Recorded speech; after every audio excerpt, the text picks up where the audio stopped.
Hello, and welcome to the 26th Annual Vermont Grazing and Livestock Conference. I'd like to take a moment to thank our sponsors, to bring special attention to the National Grazing Lands Coalition, Food Animal Concerns Trust, Morrison's Custom Feeds, Rural Vermont, and the Vermont Agency of Agriculture, Food, and Markets. Please visit all of our sponsors' virtual booths for more information about their work. I'd also thank our partners. They help make our work possible throughout the year. The National Institute of Food and Agriculture, United States Department of Agriculture, Cedar Tree Foundation, and the Forest C and Francis H. Latner Foundation. And now I'd like to talk a little bit about how to use Whova to improve your conference experience. During the sessions, we will take Q&A from the audience. You will submit your Q&A questions under the Q&A tab to the right of the session recording. If you blow the session recording up to full screen, you will lose the tabs to your right. So just remember that you'll have to minimize them, the screen, when you have a question in order to put your question in the Q&A tab. You can also see other attendees' questions. This allows the upvoting of questions to increase the likelihood that they will get asked and answered. There is a chat tab here. This is for you and other attendees to share your wisdom. We will also use it to post resources from the presentations. And you will also find the live captioning link here in the chat tab. For the live captioning of each session, you will cut and paste that link into a new browser window. Please use Google Chrome as your browser. There's also a polls tab and a community board tab. The polls tab will help you provide feedback to the presenters. And the community board will allow you to connect with other attendees. There are a number of networking features within Whova that helps you connect to other attendees. One new feature is the speed networking sessions. We will be hosting one speed networking session on the 22nd from 11:30 to 12:30. This is an opportunity for farmers to sit together and chat at a virtual table.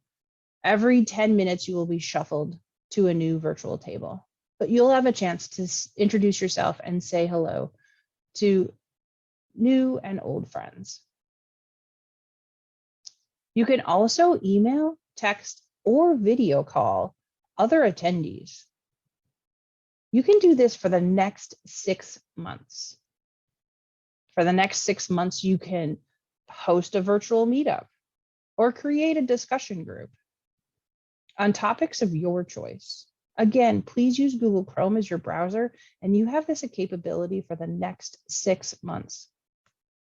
Did I mention that you can host a virtual meetup or start a topic discussion group? So this is under your community tab on the left. And there are a number of features where you can start to network with people who have similar questions to your questions.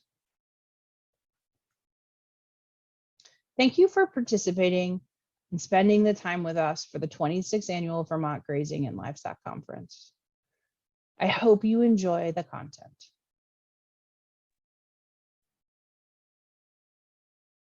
Hello, and welcome to make hay or not to make hay. That is the question. I am going to turn this right over to Rick and Ben and Bruce, and Rick's going to show us some slides, and then the three of them are going to have a discussion about how do you know whether to make hay or not make hay. So it's all you, Rick. Great, Megan. Hopefully you can hear me. So I'm really going to talk about, the business of haymaking and whether it's worth it or not. And I'm sure Bruce and Ben are going to share their decision making concerning how they manage their forages. And so just to set the stage a little bit, I'm not sure how many of you get Hay and Forage Grower, but it's a free magazine you can get. And Mike Ricken is the managing editor, and he always has an editorial section in the first page of the magazine. And he has these quotes that I thought were pretty interesting. And it reflects some of my thoughts about trying to make hay, and especially hay in New England. And if you could look at some of these, and one of them is about hay, and you start the season as friends.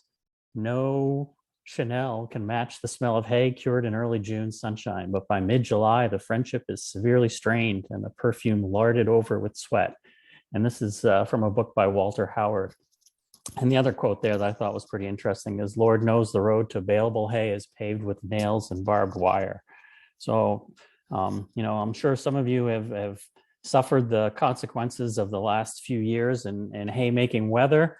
This is from 2020, 2 years ago, and you can see that this is from Maine, so I think there might have been similar or other challenges in Vermont as well, but we went through some severe drought, and so hay yields were really low. This past year, it was just the opposite. We went through some really wet times, and making dry hay or even baleage was a real challenge for a lot of farmers, especially farmers that have multiple priorities and trying to harvest on their own. So I thought we'd start today just with some of these questions and some of the options that livestock producers may have. And so one of those would be, the typical system where you harvest and store your own forage on your land or rented land, and you have all your equipment, and you manage the labor as well as the equipment and the maintenance and the storage, all that feed. Another option would be to have a custom operator come and harvest and store your feed from your land or even rented land. And basically you would be just hiring someone to do that for you. And what are the pluses and minuses of that? We're going to talk about that. And then how do you manage your land base as a third option, in terms of, maybe you don't need all the land base that you have, and maybe you want to concentrate, on increasing your herd or flock and managing most of your land for grazing, and then purchase all your winter feed. Not necessarily custom harvest, but purchase it, brought it in from either locally or even nationally. So, obviously we want to think about that, because this is a grazing conference, and obviously we look at trying to improve profitability by increasing grazing as much as possible. And, obviously if you can take most of your land and use it as a grazing resource for 6-7 months of the year, you're really going to reduce the amount of purchased feed or harvested feed that you need to make it through the winter. So that would be done with good grazing management, maybe looking at summer annuals for that summer slump, and maybe even using some winter annuals to extend both ends of the grazing season. One of the things that goes into a lot of these considerations is trying to determine how much feed you actually need to make it through the winter. And I think this is really critical in terms of planning ahead, and not trying to figure that out in April when you're out of hay, but trying to figure out in September and October how much hay you're going to need, and determine how many animals you want to keep in the winter, or how much feed you want to buy. So here's a fact sheet you can download from University of Maine if you're interested at all. But some other considerations you may want to think about. And here is thinking about considerations that would be for hiring a custom operator. And these are positive considerations. So if you do that, obviously you have lower investment in equipment and potentially land. So you can have less land base that you need to own, and obviously less equipment that you need to buy, and the capital investment of some of that equipment that may only get used 6 or 7 times a year. And if you're like me, I'm a terrible person in terms of maintenance or repair. And if you have a custom harvester, you get rid of that headache for me, which is a real headache. And then you can also concentrate your management on your grazing and pasture. And obviously that's where, if you're a good grazer and a good pasture manager, that's where you're going to make your money. It also reduces those peaks and valleys and labor requirements that you may have. And provides you lots of flexibility, whether it's going to be custom harvest on some of your land, buying in feed, but gives you flexibility to manage. And some of that can be based on the current price of forage and weather. And, one of the things we do see is this bizarre weather patterns that we seem to be having, whether extreme drought or extreme rainy conditions, really interfering with quality feed harvesting for storage. And one thing that's also important if you're looking at custom harvesting is if you're hiring someone to come in to do that, obviously they probably have top quality machinery. It can harvest that feed quicker and potentially get it into your bunker, your hay mow, or wherever you're storing it. And actually that was going to probably improve the quality of the forage you're putting out. But there are some negative consequences too. So if you look at, you're at the mercy of the feed supply or the quality or the availability of operators to manage those situations for you. You need to be knowledgeable about purchasing decisions and quality and quantity and be able to decide what kind of contract you may have with a custom operator. Also, what do you do with your manure? You can deal with that in terms of part of the contract for the custom harvest, or how are you going to manage it? Are you going to be doing that spreading? And then obviously, do you need to borrow money to pay that custom operator ahead of time, or can you go on a payment plan? All those things need to be worked out. And you are reliant on others for good harvest and feed management. So you lose some of that control. So I just want to throw this up here because it's going to be part of the equation. If you're going to have a custom harvester is how much you're going to pay that person. And you can look at a variety of custom rates tables. This one's from Iowa, 2021. Most of the data out there is still from 2020, but you can look and see what the average custom costs are, whether it's be for mowing, conditioning, raking, tedding, baling. And you can look at other states. Indiana and Michigan are up there, but those are 2020 values, not 2021. And so if you're buying feed, you got to understand, what's a good deal? What's good in terms of your purchase, whether it's a quality consideration, whether it's a dry matter consideration, how it's stored, all those come into play. So I kind of just wanted to set the scene there quickly.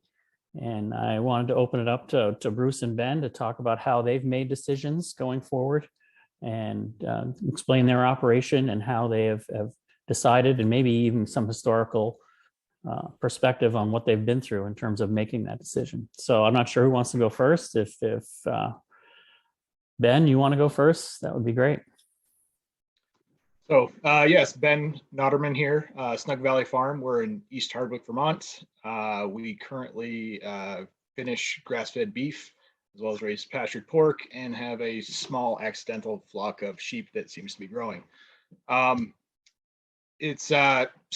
we make all our own hay.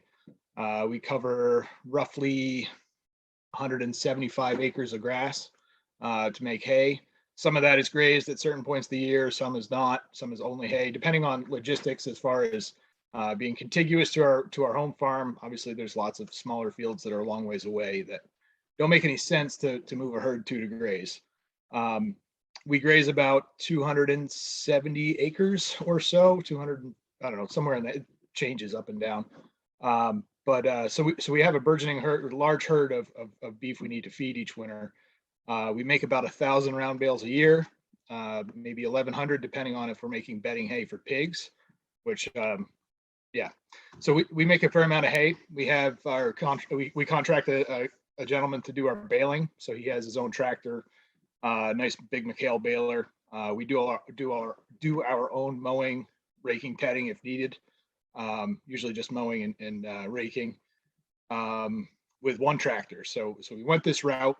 Planning, thinking about this. So we didn't want to tie up two large tractors and have to pay for a $50,000-$60,000 baler. So we went with the smaller input where we have the implements. We have a nice 13-foot side mower, 3-point hitch mount. We leased a tractor, a big tractor, 160 horse Fendt, and we have a ground-driven pinwheel style rake. So we can cover a lot of ground very quickly. And all three of those investments don't even add up to the cost of the baler, if you broke it down annually. So we look at reducing our input in that manner. So we're kind of a hybrid situation. We store all our feed on site here for our home farm. We contract and have partnered with a former dairy farm to feed our younger stock at their farm in Greensboro, just 10 miles away. I think we've got 125 animals on feed there. So we have our home farm fat finishers, or the fat animals here. So we really needed to be conscious on what we're giving them as their finishing ration. So we're very particular on the style of grass we make, and that kept us making our own hay. and not either buying in or not making any hay. I'll kick it over to Bruce and he can throw some stuff out and then we can back and forth, I guess. So I'm Bruce Hennessy, Maple Wind Farm in Richmond, Vermont. We also have a farm in Bolton as well. We're a diversified livestock operation with beef, pork, and 3 different kinds of poultry, along with a USDA meat processing plant. I'm a recovering hay producer. We made hay for 17 years. When it comes down, we don't currently make hay at all. So there are a couple of key pieces to that decision. The first decision, I think, comes down to time. I think the longer that we have been in farming, the more value we've placed on our own time in terms of management. And we came to realize that making hay was taking an incredible amount of time, particularly when things, broke down or didn't go well. Was taking even more time than we anticipated, and that was severely impacting the management of everything else that we were doing on our farm. The second piece was that we were doing an analysis on our farm, a financial and economic analysis, and we realized, and I think this is true for many farms out there, we realized that our overhead costs were the things that were holding us back from being profitable, and our hay equipment was a big piece of that. Especially as we kind of, I made hay for 17 years with basically the same equipment, and it was starting to get to be time to go buy another set and make that reinvestment. And looking at what that was going to do to our overhead costs made that decision pretty clear to us, that not having those costs and not having that depreciation was a big piece. Then the third piece was understanding, or just having the basic principle for our farm, that while we still wanted to be in the business of livestock on pasture, that maybe this wasn't the best environment to try to carry an entire livestock enterprise through the winter that required a lot of additional feeding on top of pasture. So we actually in conjunction with not making hay, we also switched from a conception to consumption model to buying in, some high-end feeders and finishing them on our grass, and utilizing our expertise in grazing to do that. And so far, that has been a far more profitable enterprise for us than holding on to cows, calving out in the spring, and then holding on to them for 24 to 30 months to get them to a market weight. So we're counting on other folks to do that. And what we realized was that there are people like Ben and a number of other folks around us that, number one, were just much better at doing it. They had the technical expertise. They could maintain their own tractors and equipment much better than I could, and they also had the land to do it. For us, we felt like we were not producing what we thought we could sell by taking land out through hay, out of the pasture mix through hay.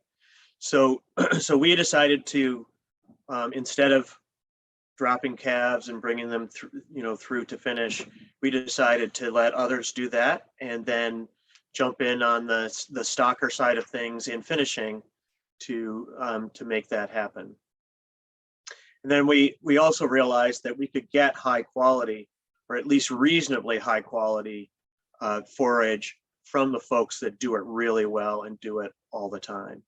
And so we actually have been, a large part of what we've done has gone to people who actually, that is their business, is to make hay. We will buy hay from them, or dairy farmers that are in a confinement operation. And their entire focus on forage is making, is going out there and harvesting it. And we found that those have been really fruitful partnerships. So as an example, even though we buy in heavy feeders and bring them, finish them and then take them out to our customers that way, we don't always finish them in the amount of time that we have during the grazing season. And those animals that are left over, we do have to feed hay. And we did an economic analysis of what it would take for us to feed them and what it would take to get them custom fed in another farm. And actually, right now we have 12 steers up hanging out with Ben at his farm getting fed up there. So those kind of partnerships are available out there in the world. And I think the upshot for us is that we have been able to get much higher returns on our grazing skills and spend time planning, working on our business rather than in our business, rather than sitting on a tractor going around the field or managing managing the labor to do that when we need it. And that fired that decision. So the other big piece of this is that I am not a mechanic, and I've never been. I don't have that resource, and we haven't been able to consistently hire that resource in. So for us, it didn't make sense. We were always having to get our tractor supply folks, equipment stores to come with their very expensive equipment and fix our stuff. So lots of reasons for it. The one thing that I'll say is that I don't, whether you're making hay or not, or some kind of hybrid situation where you're getting some custom done, or making some of your hay and then having to buy more in to fit your model. Every day that you don't feed hay is a day that you're going to increase your profit in that enterprise. Each bite that has iron and oil in it is a much more expensive bite for those animals. So I know Ben fairly well, and I know that he works really hard to do many days, as many days of grazing as he possibly can before we get these below 0 days and 2 feet of snow. And that's what we do as well. And our decision not to make hay has allowed us to graze much further into the kind of late fall and early winter than we ever did before. So I'll leave it at that, and maybe we'll open up to questions. Great, Bruce, and thanks, Ben. I appreciate your comments. A couple things I guess I'd throw out there to start the discussion, unless other people have questions, is how do you determine what you're going to pay for that feed? Is it based on quality? Is it based on time? Ben was talking about how they have someone come in and bale. Is that done? You pay by the bale? Do you pay by the hour? How do you pay, and how do you make those decisions? Our custom contractor, we pay by the bale. We feel like that's probably the most equitable way to do it. He'll be able to crank out, I don't know, he's spitting out a bale every 3 minutes or 4 minutes if things are going well, the windrows are nice or less. So he can really push the volume up that way. And then it also incentivizes him to do a speedy job, so we're not dragging out for hours and hours and hours. So he wants his hourly rate to be as high as possible, so that incentivizes him to boogie. As far as just kind of thinking about value of a bale or buying in a bale. So we really 2 or 3 years ago, Bruce and I and Megan went through Ranching for Profit, and it really changed, I think, how we all thought about how we approach our feeding. You know, it was always like, oh, I've got $30 invested in this bale. I've got this, I've got that. But what does it cost to replace that bale? If you had to buy that same quality bale, same size, same moisture on the open market, what does it cost? And that was my light bulb moment. Like, okay, I'm undervaluing my hay by a lot. So, and what I have invested in it. Doesn't matter if it costs me $30 to make, 35. If it costs $55 to replace that bale, that's what it's worth. So it's that's how we look at it. So we're kind of looking at it as a I don't know if deferred cost is the right way. We count it as the full cost of the bale, but we don't have to cash outlay the full cost of the bale, essentially. So we have a way of in our accounting system to budget for that and track.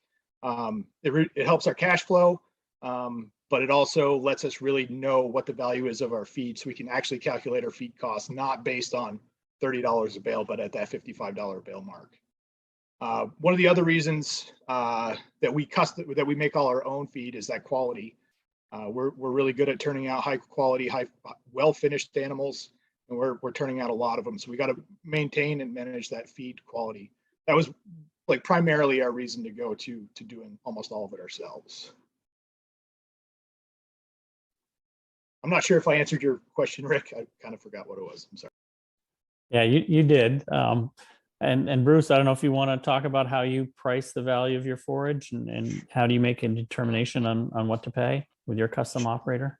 Sure. The first, so we don't hire a custom operator to make hay for us. We graze everything we can graze because we feel like that's the least expensive bite. And it is our goal in general. It is our goal to feed no hay. If we can finish animals without feeding hay, we feel like that's the best possible world for us. As I've already demonstrated, that's not always the case, and that's fine. So for us, we are looking for a minimum protein level, at least, you know, I would say at least 10%, which is a little on the low end, looking to 10 to 15% in protein levels. And then we are at the mercy of the market, right? So we've got some good operators up our way who are, you know, that is their business. That's what they do all summer long is make forage. And, you know, we have to balance that from getting it anywhere else in terms of the transportation costs and all of that. So generally, it's less expensive to stay in our area and purchase hay at the level that at the level that they have to get for their operation to be profitable. So we are at the mercy of that. We also have ways of supplementing and dealing with lower quality hay if we have to. We'd prefer not to do that, but if we have to, we can do that. And sometimes we use, you know, for instance, if it's a lot more economical to buy kind of late first cut hay and that's fairly poor quality, we can supplement that with really super high quality hay with a lot of protein and have that kind of be the cake about have that be the supplement that drives intake and gets those animals to really utilize that feed. But what we found, you know, and I would check with this, you know, that I would say that custom feeding, at least currently, is about the same cost as buying it and doing it ourselves, but that didn't include the labor of actually feeding out, and that. So that's what made it much more economical for us to find someone like Ben to take our animals on and feed them. And it sounds like Ben is also contracting to get that feeding done as well. So there's a lot. There's a lot of analysis in there, but it's really important I think, and that's with similar quality hay that we could buy ourselves. So it is an apples to apples kind of situation. Just one quick follow-up, Bruce. Do you make those buying decisions, in August and September, or when do you make the decisions about when and how to buy? I will say that I should have made that this year. No, not so much. For other factors, labor factors and stuff like that, we were a little bit overwhelmed mid-season. So I did not know that. I did know that we were going to need to have hay, and I was in contact with our hay supplier in our area. And we have a long-standing relationship. Even when I made hay myself, I was still buying hay from him to fill in what we couldn't make to keep our herd going during the winter. So having that relationship is huge. And of course, he knew if I don't get to him at a certain date, he's going to call me. So he knew we were going to look for that. Great, thank you. Megan, I'm not sure if I should ask the questions that are in the chat or if someone else should ask those. I'm not sure what the procedure is, so. I think we could go ahead and start looking at those. And if you had other ones, I know that there was a follow-up one with Ben that was sort of specific, Ben, about your timing and scheduling with your haying and your custom guy. Like, how does that work? Well, luckily we are his biggest customer, so we kind of take precedent. He does some baling for some other large dairy farms that do like second cut dry hay for calves and that kind of stuff. So we're not under the same pressure like during first cut. Like we're former dairy farmers. We still make dairy quality hay. Our proteins are anywhere from 17 to 21, high quality stuff. So we can really pack the pounds on. But everybody who's making that kind of hay wants to go at the same time, like end of May, first week of June, and then around July 4. And then again, it's, so that always seems to line up. Luckily, he's loyal to us and isn't taking on any other bigger client that is going to be doing haying making hay at the same time. So we're lucky in that effect. We've had really good luck so far. I'll leave it at that, I guess. I just horn in on that. We used to try to get custom operators to come and do hay for us, and that was really difficult, not being the biggest or the most convenient customer for other for operators to get to. And I mean, that option for us almost disappeared. It just wasn't possible. There are just so many operations that were bigger and demanded their attention before they got to us. So we didn't have a lot to offer to somebody like that, which is one of the reasons why we got into doing it ourselves. It was a big deal for us to make a switch from a business model that required a lot of hay to folding back, and it was really taking a hard look at our resources, what we could accomplish, and the value of that hay. And for us, it was pretty obvious that we needed to move in a different direction.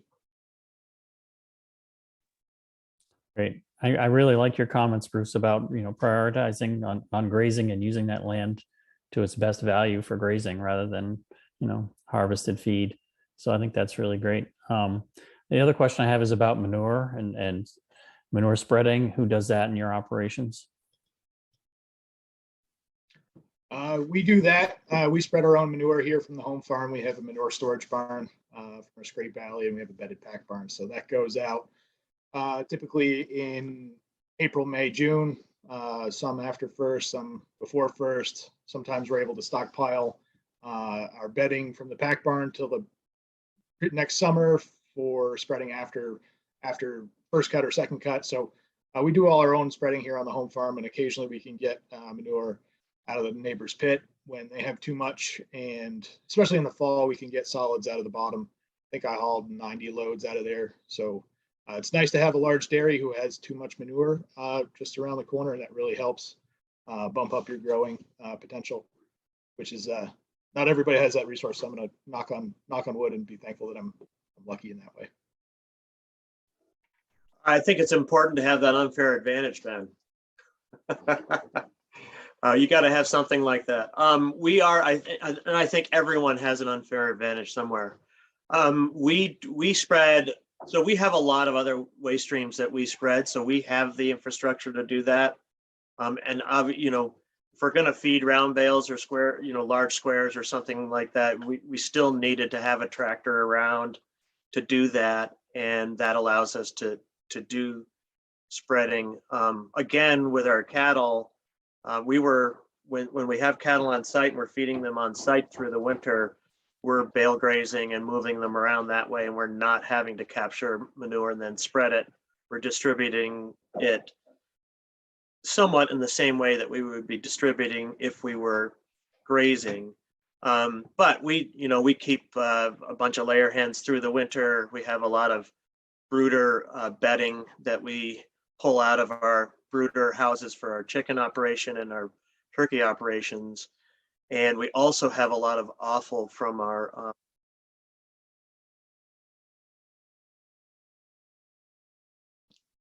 Went on mute there, Bruce. sorry, that Zoom did that for me. So we also have a lot of manure, or we also have a lot of offal and waste from our processing plant that we compost in our chicken litter that comes out of our brooders and layer barns, or high tunnels, I should say, that we then spread on the field. So we're doing that ourselves, and it's a solid system. It's not a liquid system. We do also spread wastewater out of our plant, what they call pink water, which is actually pretty low in nutrients, but it's still, there's still some nutrients in there. It's 99.5% water, but we spread that out there as well. Great, thank you. There are some questions in the chat, and I think we can go through those. So there was one for Bruce about I want to feed non-GMO organic, but that is harder to manage if you don't control your own production. Do you worry about that? Yes, we do worry about that. Long ago, when we first started doing our grass-fed beef, we were 100% organic, and because of that, of the lack of availability of organic feed, we were not able to continue that program once we got into just finishing animals on grass. And so I completely understand your pain there. I don't know of anybody who's producing just non-GMO hay. Maybe I'm wrong about that, but if we made hay on our land, we'd currently be organic because our pastures are certified organic.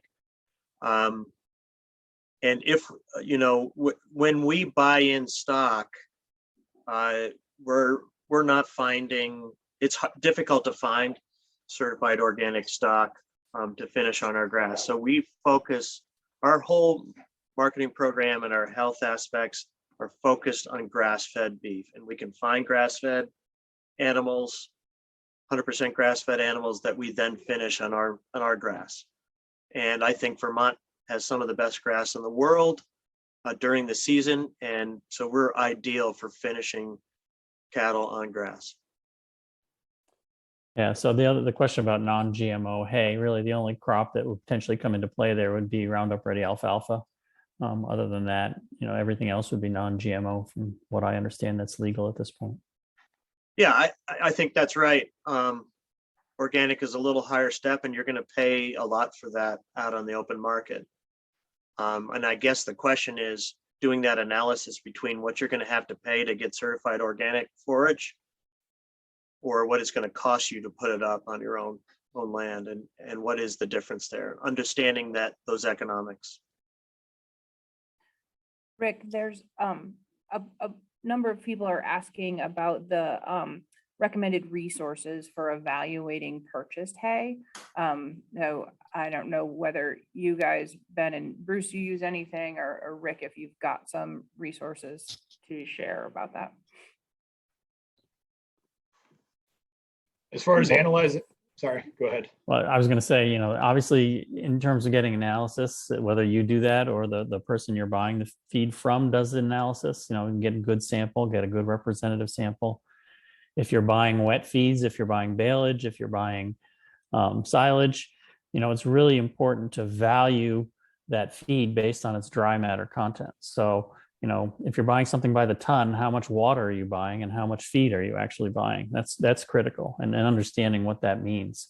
The same is true in buying round bales. An 800 round bale versus a 1200 round bale makes a big difference in the amount of feed. So you don't want to buy the bale. You want to buy by the ton or by a certain weight that you know of. So those are important. So getting a feed analysis done, whether that's through Dairy One or Cumberland Valley, make sure you do that so you understand what you're buying, how many pounds of protein are in that round bale of hay, and how many pounds of TDN if you're using that as an energy value. Understand that, and make sure you get feed that's been preserved correctly as well. So, obviously, hay that's moldy or hay that's heated up is going to be a problem.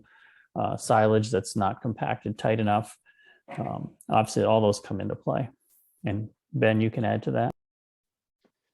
Yeah, we test all our feed through Dairy One. We also use it as like a benchmark to see, what the amendments we're putting on as far as like wood ash, manure, how that's affecting the feed quality, if it is affecting it. I don't know. It's kind of curious to just see the reaction in the plants over, a few years after you've limed or after you put down wood ash or heavy manure, liquid manure. It's just kind of fun to watch the feed values change from each field year to year, which I don't know. I'm a dork, so I pay attention to that. The questions are coming in fast and furious now, guys. That being said, I mean, we're looking at amendments as well and helping us even within our, rotational pastured system. Yeah, so a question came in, Bruce, for you. Well, both of you guys. For those of you who don't hay, how do you deal with the overgrown grass not eaten in June that could have been hay but wasn't, since we all need those acres in the late summer? So currently we clip. I mean, we do our best to actually, pair up enterprises, but they don't exactly fit. Our enterprises are based on what our forecast is that we can sell, and not based on matching enterprises together on pasture.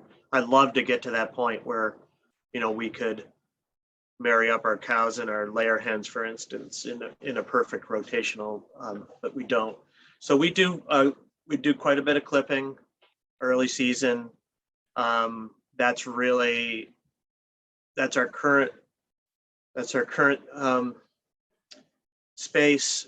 One of the things that we've done a lot is we've realized that we have a long ways to go in some of our leased land that was extremely depleted. And so we weren't willing to let go of that forage and take that fertility off the farm. So laying it down and letting it degrade and become organic matter was important to us. And we actually also do that with our broiler sets as well. We're laying over tall grass, allowing it to drop in. But you're right, that is an issue. I don't see it as a loss. I see it as a net gain to our soil base, which increases yields and sets us up for success going forward. There are some questions about climate change that I think the three of you could, like for you guys, Ben and Bruce, how is climate change impacting your hay making plan or your hay purchasing or your storage feed purchasing plan for the farm? And then Rick, I think a twist on that is, what are you seeing farmers doing to minimize their risk to the climate change impact? A lot of people are talking about, it being hard to make hay in the drought in the 2021. Or was 2021 the wet year? I can't remember which one. One of them was a wet year. Yeah. Yeah, you guys could take question about sort of your resilience or how you're planning to be resilient in your hay scheme. Yeah, we've had this past summer was dry for us, right on through. A lot of people didn't have the dryness we did, but we see all the rain seemed to skirt around us. So we thought about it in the way we thought about our grazing. So we started out grazing in drought mode, with drought in consideration. So we left longer rest periods between our cuttings, kind of mimicking our beef herds. Luckily, the rain turned on around July 4, and we had more than enough feed this year, so we're not going to be short at all. And we're also blessed with wet fields. So even though it was dry, they weren't as dry as, like a high and dry field. The ridges were a little bit unproductive, but going forward, I think we're just going to have to pay attention, maybe covering a bit more land and only going 2 cuts to give it even longer rest periods between harvests and let it to catch up. And then if we make too much feed on the good years, maybe we have to sell some. We haven't achieved the balance yet, but we're looking at it.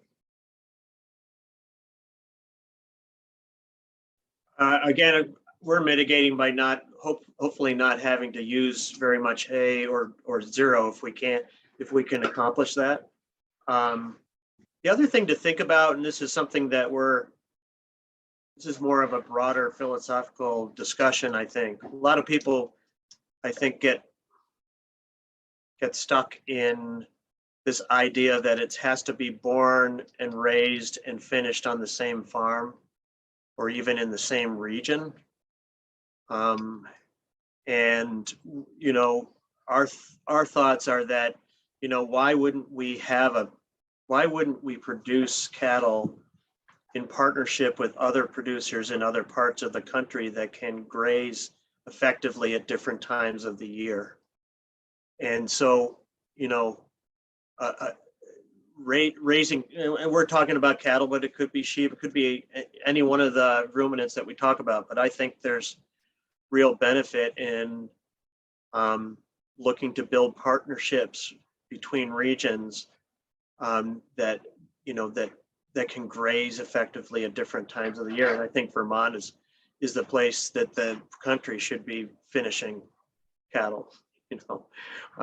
So we're in discussion. We've gotten cattle out of different states that can graze through the winter, and it's our thought that we're going to continue to do that. So I can add a couple of thoughts on as well in terms of a custom operator potentially can harvest your feed much more rapidly than you could. And so if you could hire a custom operator to harvest all your feed in the course of 3 or 4 days, that reduces your liability in terms of adverse weather conditions. So an example would be this past summer here in Maine.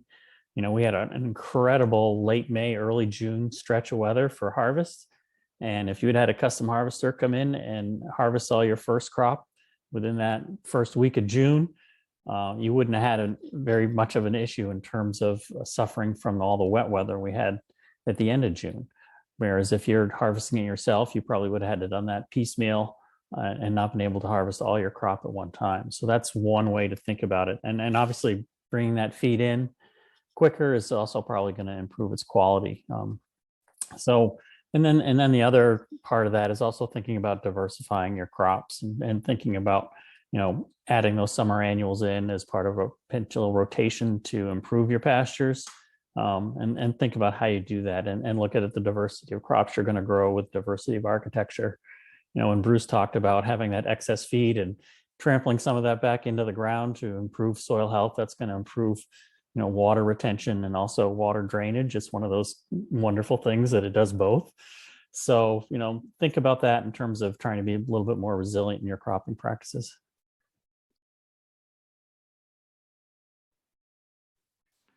Bruce, there's a question about having you explain a little bit more about your winter grazing program and maybe expand on this idea of, feeding your goal to feed no hay? Like what are you doing over the winter?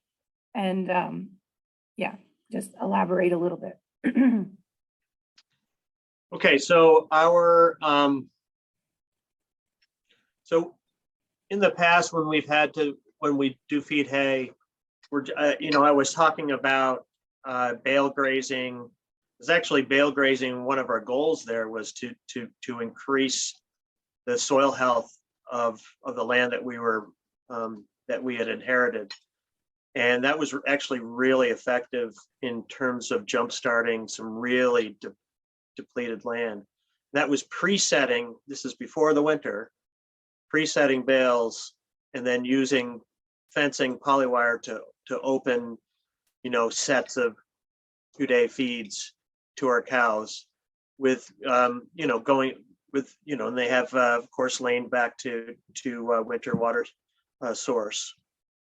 And that was a great piece of what we were doing. But our goal to feed zero hay was to bring in fairly heavy animals and graze them through the season and finish them off. Interestingly enough, on winter annuals that we will plant into our pastures in late November, December, and out even into January. We also,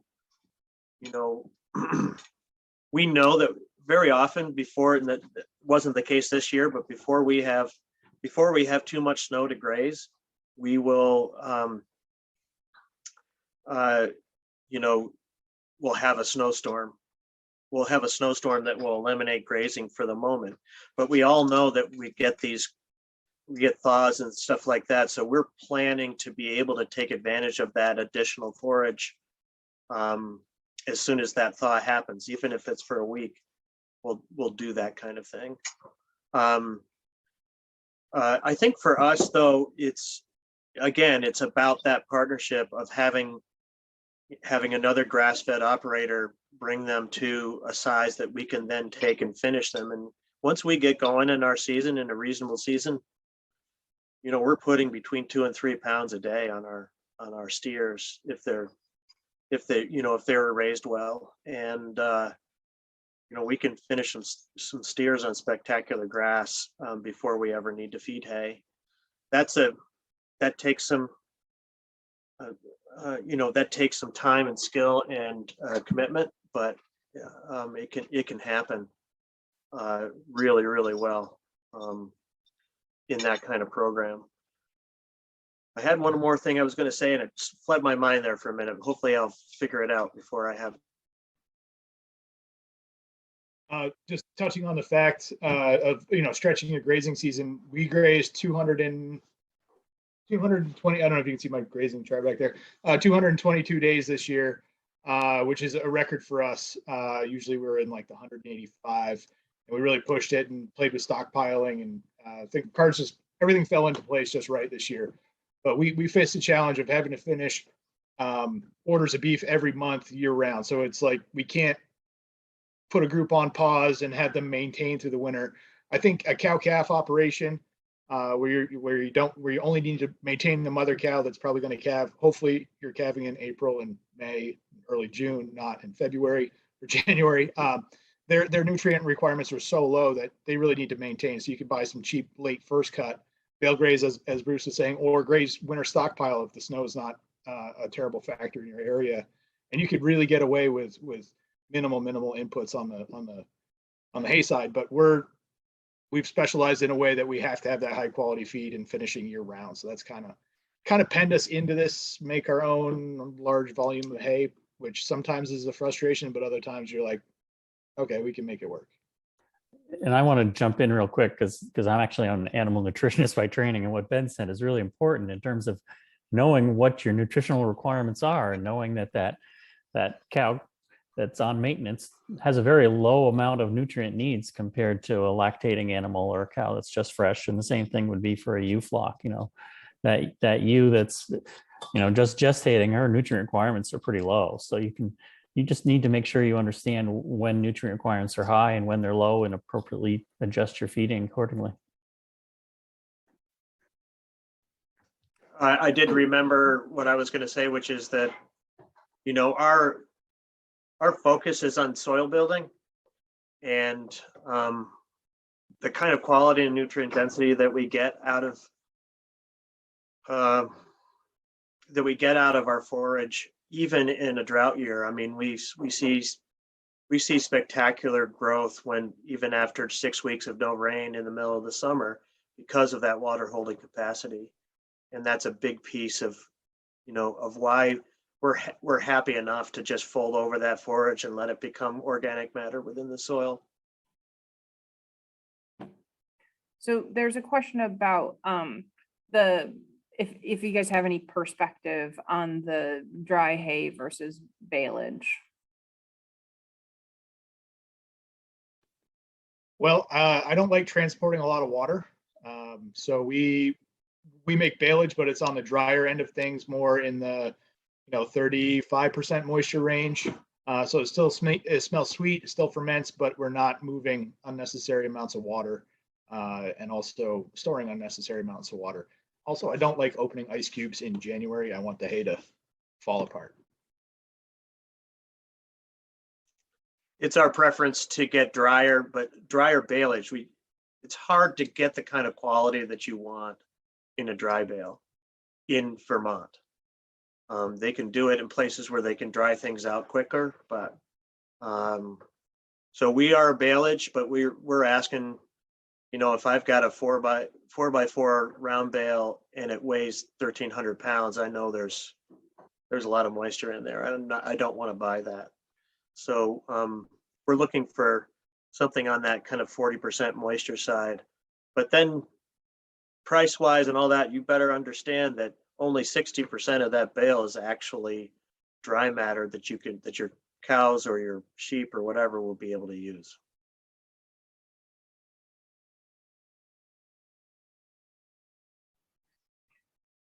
Rick, I'm not sure whether this is a question for you or not, or who would take this, but there's just a question about the wrap on the bales, the bale wrap, and if there's any progress in like where you can recycle it, or what do you do with it? Any words of wisdom about bale wrap? It's such a challenge we've tried to do some recycling programs. New York has done it as well, tried to find ways. The issue is cleanliness. There are some places that will pick up large, truckloads of compressed bale wrap, and some companies that do have a washing process to try and turn that into such as things like drip tape or other things like that. The issue is transporting all that material and trying to find a way to get a large enough volume together and compressed and relatively clean that a recycler will take. And that has just been a huge challenge. As most people realize, it's very hard to keep bale wrap dry and clean once it comes off the bale, because you probably run over it with a tractor, it picks up snow, it's raining, whatever, you leave it out and it rains on it. We use a inline fixed length wrapper, or tuber we call it. So it doesn't wrap continuously around it, it's a fixed length, and that really reduces the amount of plastic we're producing, because you're not wrapping the ends, only the ends on either end of the tube. And it's single ply, so it's not many layers of conventional bale wrap. We've had very good luck with it, and it really reduces the amount of plastic we have to use. If someone wants to look at any of those products or processes, Revolution Plastics is the one recycler that does do some of that. And if you can get a truckload that's compressed and relatively clean, they will come get it. Great, thanks. So we are drawing to a close on this gathering, and the Zoom chat started getting a lot of activity on it, and we really need actually all of those people who are in Whova to put their questions or their comments into Whova, because the Whova chat lives for 6 more months. And any questions we didn't get to, if they are in Whova, like Ben and Bruce and Rick can answer those questions. So if we can get those questions, that's why we keep pressing people to keep their questions in Whova. And basically, if you enlarge the screen so you can see all of us, you've got to minimize it back down so that you get those tabs. So just a reminder there, if you're blowing it out, bring it back down and use that Q&A. And also in that Q&A, it also allows us to prioritize the questions and get the ones that most people, if you vote on them, that the most people voted for. So that's why, I mean, if possible, we're hoping that you will transfer, because there are a number of questions we did not get to. They are mostly in the Zoom chat. So we'll try to get those transferred over. And then Bruce and Rick and Ben, you can come back into this session in Whova, and you can see those questions, the ones that didn't get answered. And for folks that have real specific questions for any of these gentlemen, you can directly email them or direct message them from their speaker profile that's in the speaker list. So thank you, gentlemen, very much. I'm going to give you an opportunity. Does anyone have any like words of wisdom you didn't have an opportunity to say in closing? So I will pause and let any of you go. You can all just shake your head, yes or no. No. Okay, Bruce, you? Yeah, I mean, I looked at the chat a few times, and there was one particular question that stuck out for me from Janet Stewart, which is around, you know, are you calling if you get your steers from a different state and things like that, are you calling it Vermont raised beef? And the truth is we don't, that's not a word that we use with our beef, but obviously everybody knows we're from Vermont. From our perspective, it's total transparency. That's our, you know, we've developed relationships with our customers, and they need to know everything about what we do and how we do it. And we're totally open to all of that. So we make the case that sometimes bringing in animals from out of state is a better ecological environmental choice than having the calf drop on farm and take it through the end of the season. I'll just leave you with that. Okay, great. And there are some other questions. There's some questions about winter annuals and which ones are you seeding and those. So we're transferring those out to Whova. So hopefully we can keep that conversation going. There's a lot of networking and connectivity that can happen in Whova with everyone after a session. So please remember that, folks. And our next session starts at 1 o'clock. That is Healing the Land Community. It'll be Abe Collins joining us for an hour. So we'll be back here at 1 o'clock. Thank you all very much. I really appreciate it, and have a great afternoon.